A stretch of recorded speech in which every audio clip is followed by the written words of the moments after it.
In tonight's Government Insider, facial recognition software. Advances in the technology have created a lot of buzz in the business and consumer world, but privacy groups are concerned. Joining me to explain is Alicia Cackley, Director of Financial Markets and Community Investment Issues with the GAO. Alicia, facial recognition technology used to be a thing of the future, and the future is now. The technology is being used by government agencies to identify potential national security threats. It's also used in social media. What are some other potential uses? Some of the other uses that we found were things like safety and security.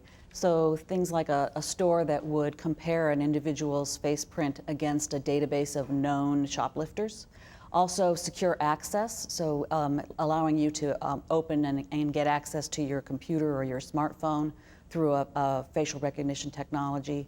And then also marketing and customer service. So there are things like digital signs that can recognize the face of a viewer and tailor their advertising to based on the characteristics that viewer shows in terms of age or gender, something like that. You know, it's all compelling and intriguing, but advances don't come without some worries. Privacy advocates say facial recognition could become intrusive, allowing companies to identify anyone, anywhere, without their knowledge. Are there legal safeguards in place? I would guess not yet.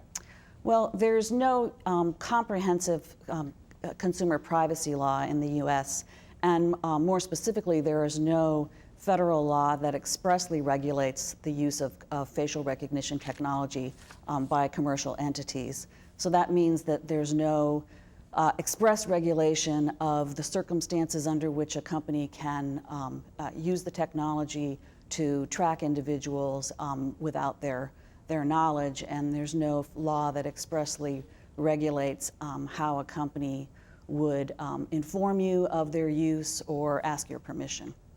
Alicia, you and the Government Accountability Office looked at the issue of facial recognition and privacy.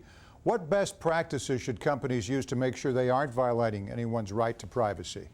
Well, the Federal Trade Commission and some privacy groups have proposed some best practices and guidelines, and some of the things that are part of those proposals are things like notifications, so letting somebody know when facial recognition technology is in use, also asking permission before you use the technology to identify someone that you wouldn't be able to identify otherwise, and asking permission before you share the information that you gather through the technology with a third party.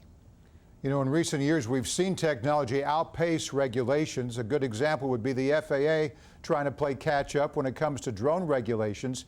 Is facial recognition in danger of getting out of hand?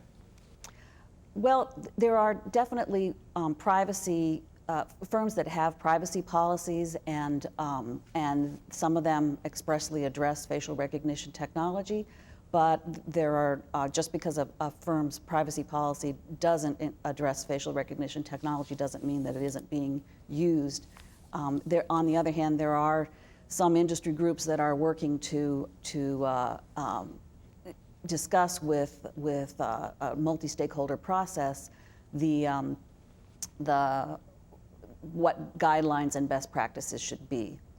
All I can see now is facial recognition with the drone camera, and then you've got two advancing technologies that are getting out of control. Mm-hmm. Now, Alicia, you made no direct recommendations in this report, but you suggest that Congress strengthen its privacy framework before it's too late. However, that was 2 years ago. Any progress since then? Well, 2 years ago, we did recommend to the Congress that they strengthen the consumer privacy framework to reflect the changes in both technology, and facial recognition technology is a perfect example, and also changes in the marketplace. So things like just the proliferation of data that is shared among companies, personal data that can be shared. As of right now, there has not been any broad privacy legislation that has passed. There have been some more targeted bills around privacy, but nothing that really addresses the recommendation we made. Have you seen anything like this in recent history? Again, we talked about drones, facial recognition technology. Things are getting quite advanced, and it didn't used to be that way.